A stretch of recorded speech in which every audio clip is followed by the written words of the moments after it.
Halo, Assalamualaikum warahmatullahi wabarakatuh. Perkenalkan, nama aku Reski Anggara dari kelas 4 PJJA. Di sini sama seperti sebelumnya, tugas ini dilakukan sebagai memenuhi tugas GIS dan LDD dari Bu Sri Reski. Nah, untuk hari ini kita akan membahas tentang histori GIS. Pada awalnya, peminat penggunaan pembuatan peta analog dan digital berasal dari berbagai kalangan di sekitar bidang-bidang militer, urusan pendaftaran tanah, dinas survei dan pemetaan, serta lain-lainnya. Nah, pada awalnya itu peta yang digunakan adalah peta analog nih. Peta analog adalah peta dalam bentuk hard copy, bisa kita pegang secara langsung. Contohnya itu seperti peta yang dulu ada di sekolah-sekolah SD, sekolah SMP itu masih ada. Itu peta Indonesia yang ditempel di dinding kelas itu disebut peta analog atau sering juga disebut peta rupa bumi Indonesia (RBI). Biasanya skalanya kecil, artinya cakupan wilayahnya luas tetapi detailnya tidak terlalu besar. Kemudian berkembanglah menjadi peta digital. Peta digital berbentuk soft copy tersimpan di dalam komputer dan diolah menggunakan software. Dahulu, penggunaan peta digital ini banyak dimanfaatkan untuk kepentingan militer, pendaftaran tanah, serta dinas survei dan pemetaan. Oke, lanjut. Historigis lanjutan. Sejak dahulu, peta analog atau hard copy digunakan sebagai media penyedia informasi spasial dan sarana berkomunikasi bagi beberapa orang yang berkumpul dengan jumlah yang sangat terbatas. Analisis terkait dilakukan di atas dasar visualisasi semata. Kemudian, walaupun demikian, pada saat ini hampir semua peta dapat ditemukan dalam bentuk digital atau soft copy. Sehingga perlu suatu sistem untuk pengelolaan data spasial. Nah, jadi teman-teman, sejak dahulu itu peta digunakan sebagai media penyedia informasi spasial. Informasi spasial di sini berarti spasial itu memiliki nilai koordinat atau posisi, lintang, bujur, atau XYZ-nya. Kurang lebih spasial adalah yang bergeoreferensi, koordinat yang bergeoreferensi. Nah, kemudian peta analog itu dilihat secara visual dengan semata. Namun sekarang hampir semua peta sudah tersedia dalam bentuk digital. Karena itu diperlukan suatu sistem mengelola data spasial tersebut yang kita kenal sebagai Geographic Information System, GIS, atau Sistem Informasi Geografis. Nah, selanjutnya itu ada modern mapping. Berarti ini adalah komponen teknologi dalam GIS modern. Dalam GIS modern itu ada beberapa teknologi utama. Yang pertama itu ada teknologi digital. Semua sudah berbasis komputerisasi, data disimpan dalam bentuk komputer, diolah dengan software bahkan terhubung dengan internet. Teknologi ini itu memanfaatkan dua sumber, yaitu sumber daya manusia dan teknologi mesin. Nah, kemudian ada positioning, penentuan posisi, yaitu menggunakan satelit penentuan posisi, seperti GPS milik Amerika Serikat, GLONASS milik Rusia, Galileo milik Eropa, Beidou milik Tiongkok, dan Kompas dari Cina. Nah, satelit-satelit inilah yang membantu kita menentukan posisi di permukaan bumi. Nah, kemudian ada yang ketiga yaitu remote sensing, penginderaan jarak jauh. Yaitu kita tidak perlu datang langsung ke lokasi untuk membuat peta, kita bisa menggunakan citra satelit atau foto udara lalu mengolahnya dalam sistem GIS. Nah, kemudian teknologi perolehan data spasial. Yang pertama itu tersedia beberapa sistem satelit, penentuan posisi atau navigasi yang makin akurat dan bisa diakses oleh publik kapan dan di mana saja. Penggunaan user berada satelit GPS, GLONASS, Galileo, Kompas. Nah, yang disebutkan tadi untuk daerah-daerahnya. Kemudian Kemudian yang kedua, tersedia perangkat total station plus program processingnya yang dapat menghasilkan data ukuran terestrial 3D berskala besar dengan relatif cepat dan format digital. Nah, total station ini itu mengukur langsung di lapangan, menghasilkan koordinat dimensi, lalu diolah kembali dengan komputer. Kemudian tersedia perangkat digital Echo Sounder Single Multi Beam plus program post processingnya sehingga terintegrasi dengan perangkat receiver GPS dapat menghasilkan data ukuran perairan dangkal 3D berskala besar dengan relatif cepat dan format digital. Nah, jadi untuk echo sounder ini untuk mengukur kedalaman laut, biasanya itu dipasang di kapal menggunakan GPS untuk mengetahui posisinya. Nah, kembali lagi satelit GPS GLONASS, Galileo, dan Kompas itu disebut GNSS, Global Navigation Satellite System. Oke, kemudian yang keempat, tersedia sensor-sensor termasuk radar atau kamera yang beresolusi tinggi yang dapat menghasilkan data spasial 3D yang akurat dalam format digital. Perangkat ini dapat dibawa oleh platform satelit, pesawat terbang, dan pesawat ulang-alik (SRTM). Nah, radar itu untuk memantau posisi objek, misalnya pesawat. Nah, kemudian tersedia beberapa institusi resmi yang menyediakan data spasial berupa citra satelit, foto udara, dan DEM secara cepat dan mudah, murah juga, dan dalam format digital. Contohnya itu seperti Google Earth, Google Maps, dan Google Ocean, dan lain-lainnya. Kemudian tersedianya teknologi pendukung, perangkat keras dan lunak, telekomunikasi, dan jaringan internet yang makin canggih. Nah, semua teknologi itu tetap bergantung pada sistem satelit dan koordinat. Nah, ini untuk contoh dari penggunaan echo sounder tadi. Ini ada kapal laut yang dilengkapi oleh GPS untuk men-scanning bagian laut.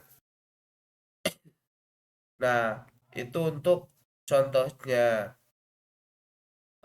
Kemudian itu tuh untuk beberapa keperluan scanningan tersebut. Misalnya itu sebagai kilang minyak. Oke, lanjut. Nah, ini untuk kapal lainnya. Ini berarti warna biru berarti ini eh, digunakan untuk laut dalam. Jadi kalau sudah berwarna biru berarti kedalaman laut tersebut sangat dalam. Nah, kemudian ini ada LIDAR, Light Detection and Ranging.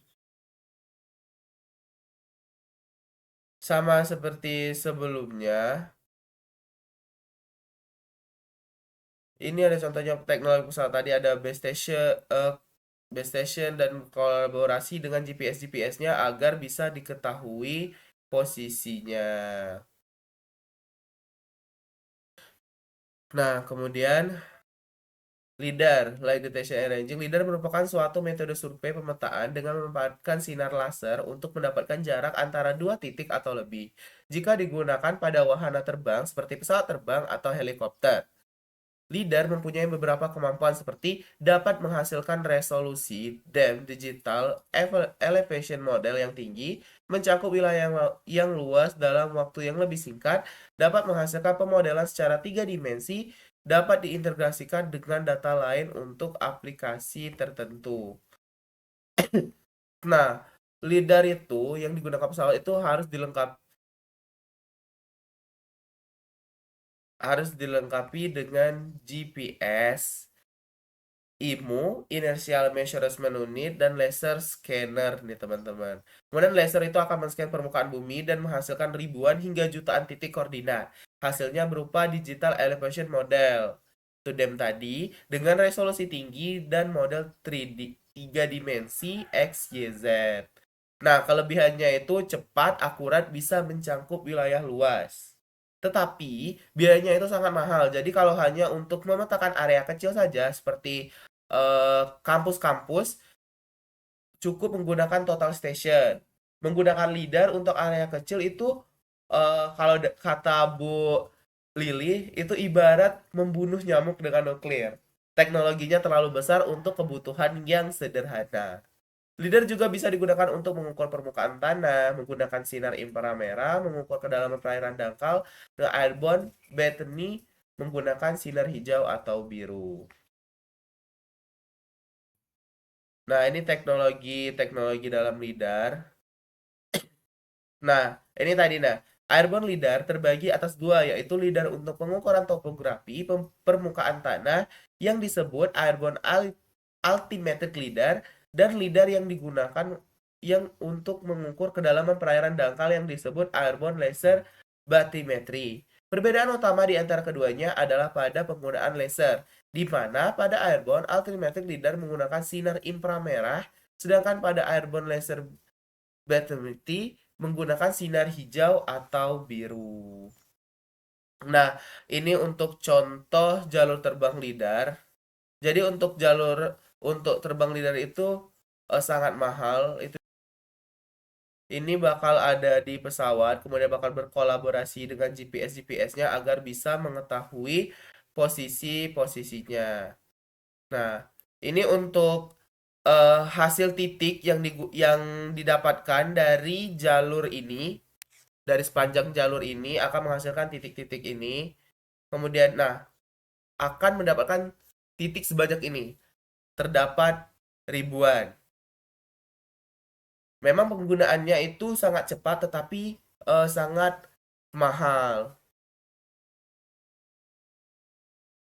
Kemudian ini untuk hasil dari yang di Gunung Merapi. Nah, ini untuk jalurnya. Jadi untuk yang di Gunung Merapi itu akan yang dipetakan dengan lidar. Hasilnya itu akan seperti itu, akan sama. Nah, kemudian ini ada land surveying mapping. The fundamental of land surveying haven't changed and the purpose is still the same. However, the technique and method have evolved drastically since the beginning of the story of land surveying. Yang artinya itu pengukuran yang setinggi-tingginya itu akan pasti balik ke dasar. Jadi pada akhirnya semua teknologi tinggi akan kembali ke dasar. Contoh pergerakan satelit bumi itu ada GPS, GLONASS, dan lain-lain yang disebutkan ada 4 tadi. Nah, kemudian ini adalah GPS tadi, ada satelit tadi, mohon maaf, ada GPS dari Amerika, Galileo, Kompas. Nah, ini hasil kuliah dosen kami, Bu Lili, waktu dia kuliah di UGM.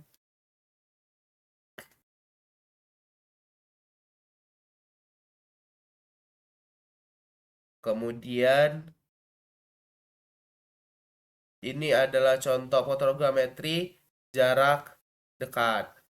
Nah, ini yang titik-titik merah itu sebagai titik koordinat.